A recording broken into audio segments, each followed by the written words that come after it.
Olá pessoal, forte abraço. Àqueles que nos assistem, paz e luz com Jesus. Esse é mais um Plenitude Espírita, momento doutrinário.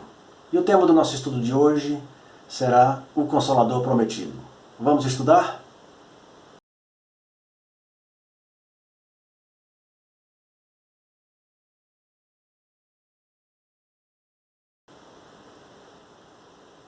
Bem, nesse trecho do Evangelho, nós vemos que Jesus diz que se nós o amássemos, se guardássemos os seus ensinamentos, ele rogaria ao Pai e ele nos enviaria um outro Consolador, a fim de que permanecesse eternamente conosco, o Espírito da Verdade. Jesus promete, então, a vinda de um novo Consolador. Esse Espírito da Verdade, que o mundo ainda não conhecia, porque não estava maduro para compreendê-lo. E que o Pai o enviaria para ensinar todas as coisas e lembrar tudo aquilo que o Cristo dissera. Portanto, se o Espírito da Verdade deveria vir mais tarde para ensinar todas as coisas, é porque o Cristo não dissera tudo. Se ele fala lembrar o que o Cristo disse, é que o seu ensino foi esquecido ou mal compreendido. Sabemos que a lei do Antigo Testamento está personificada em Moisés. A do Novo Testamento está personificada no Cristo. O Espiritismo, então, é a terceira revelação da lei de Deus para os homens. Mas não está personificado em ninguém, pois é produto do ensinamento dado não por um homem, mas pelos Espíritos, que são as vozes do céu, em todos os pontos da terra e para uma incontável multidão de intermediários, que são os médios. É de uma certa forma um ser coletivo, pois compreende o conjunto de seres do mundo espiritual, cada qual trazendo aos homens o tributo de suas luzes para dar a conhecer a esse mundo o destino que nos aguarda. O Espiritismo, portanto, vem no tempo certo, cumprir a promessa do Cristo. O Espírito da Verdade preside ao seu estabelecimento. Ele chama os homens à observância das leis, à observância das leis naturais, das leis divinas. Ensina todas as coisas, fazendo compreender aquilo que o Cristo dissera apenas por parábolas. Jesus disse que ouçam aqueles que têm ouvidos para ouvir. O Espiritismo vem, portanto, abrir os olhos e os ouvidos, pois fala sem floreios, nem alegorias. Ele levanta o véu que foi propositadamente lançado sobre certos mistérios. Vem, enfim, trazer uma suprema consolação aos deserdados da terra e a todos os que sofrem, dando uma causa justa e um objetivo útil a todas as dores. E assim como o Cristo disse, eu não vim destruir a lei, mas dar cumprimento, o Espiritismo enuncia, da mesma maneira, não ter vindo contrariar os ensinamentos do Cristo, mas desenvolvê-los, completar e explicar, em termos mais claros, mais acessíveis para todos, aquilo que foi dito sob a forma alegórica. A doutrina espírita vem cumprir nos tempos preditos o que o Cristo anunciou e preparar o cumprimento das coisas futuras. Portanto, o Espiritismo é obra do Cristo, que o preside, assim como havia anunciado a regeneração que se opera e que prepara o reino de Deus na Terra.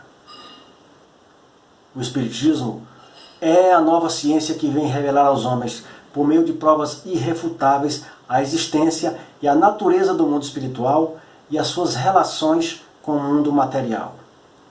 Ele nos mostra esse mundo não mais como uma coisa sobrenatural, mas ao contrário, como uma das forças vivas e atuantes de maneira continuada da natureza, como a fonte de uma inumerável quantidade de fenômenos incompreendidos até agora, e que por essa mesma razão eram relegados para o domínio do fantástico e do maravilhoso.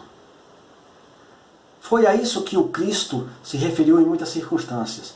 E é por isso que muitas coisas que ele disse permaneceram incompreendidas ou foram falsamente interpretadas. O Espiritismo, portanto, é a chave com a ajuda da qual tudo se explica com mais facilidade. Porque responde às questões mais fundamentais da nossa existência. Questões tais como: quem somos? O que éramos e onde estávamos antes de nascer? Por que a vida sorri para uns e para outros é só desgraça? Por que uns nascem enfermos e outros nascem sãos? Por que uns são ricos e outros são pobres? O que acontecerá conosco depois da morte física? E para onde iremos? A investigação rigorosa, racional e científica de fatos que revelavam a comunicação dos homens com os espíritos, realizada por Allan Kardec, resultou na estruturação da doutrina espírita, sistematizada sob os aspectos científico, filosófico e religioso, seu tripé fundamental. A partir de 1854 até o seu falecimento em 1869, seu trabalho foi constituído de 5 obras básicas: o Livro dos Espíritos, o Livro dos Médiuns, o Evangelho segundo o Espiritismo, o Céu e o Inferno, a Gênese. Além disso, temos também a obra O que é o Espiritismo, uma série de folhetins e 136 edições da Revista Espírita. Após a sua morte, após o seu desencarne, foi editado ainda o livro Obras Póstumas. O estudo meticuloso e isento dessas obras permite-nos extrair conclusões básicas a respeito do ser, do destino e da dor.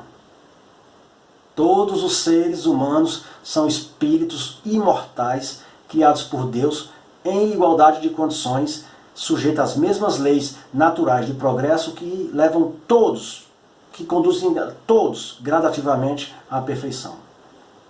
E esse progresso ocorre por meio de sucessivas experiências, em inúmeras reencarnações, vivenciando, experienciando todos os segmentos sociais, todas as experiências possíveis no campo denso da matéria, porque é a única forma do espírito acumular o aprendizado necessário ao seu desenvolvimento.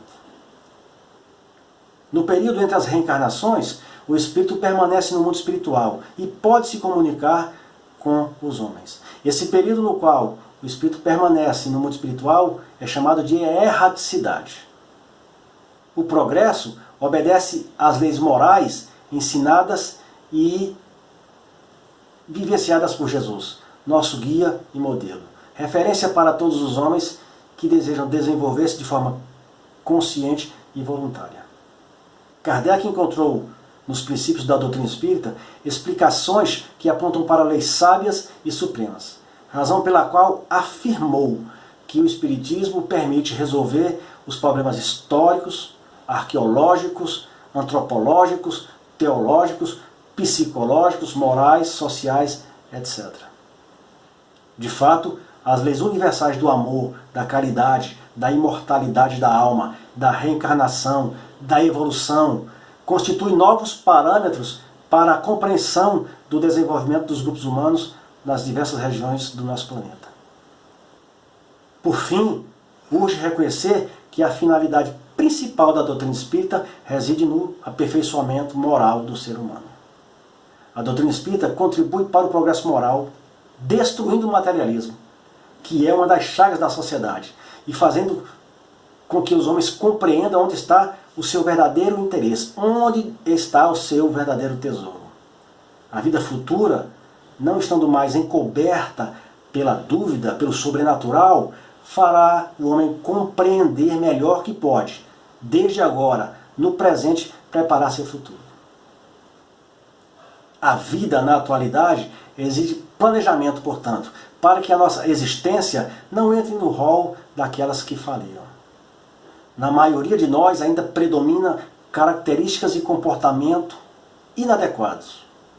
Portanto, nós temos mais a reformar do que a ajustar. Reforma moral é, no Espiritismo, o ato pelo qual a criatura humana, ao tomar consciência da sua realidade espiritual e das consequências dos seus atos, adota a iniciativa de modificar essa realidade. Sempre para melhor, para que suas atitudes passem a ser um efeito virtuoso dessa melhora. Ou seja, é materializar o que já temos de melhor. E onde fazer essa reforma íntima? Primeiramente, dentro de nós, cujas transformações se refletirão depois em todos os campos de nossa existência, no nosso relacionamento com os familiares, colegas de trabalho, amigos e possíveis desafetos, e ainda nos meios em que nos dispomos a colaborar de maneira desinteressada com o serviço ao próximo. Portanto, a fórmula para a humanidade ascender para a felicidade suprema e a plenitude da vida eterna é a renovação pessoal, individual, que resultará na união fraternal de todos. A união de todos, no mesmo propósito, transforma a frequência vibracional de todo o nosso planeta, já que nós somos co-criadores, e assim terminamos por criar a nossa própria realidade. É a propagação da luz e a transformação vibracional da Terra que se caracterizam como resultado da reforma íntima individual, refletindo-se depois no todo. Sendo assim, em plenitude com o Espiritismo, busquemos esclarecer-nos de nossos defeitos, nos conhecermos intimamente, sem nos desculparmos, nos auto-perdoando.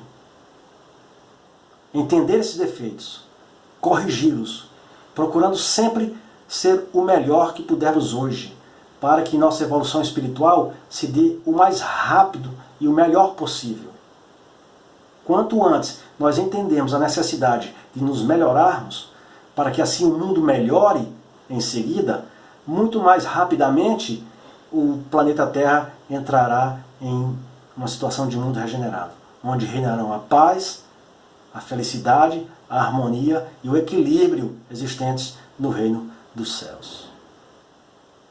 Fica a reflexão do estudo e que possamos implantar em nossos corações as diretrizes dos ensinamentos do Cristo, esclarecidos pelo Consolador prometido à doutrina espírita, para que possamos assim nos transformarmos em criaturas melhores. Que a paz nos acompanhe hoje e sempre.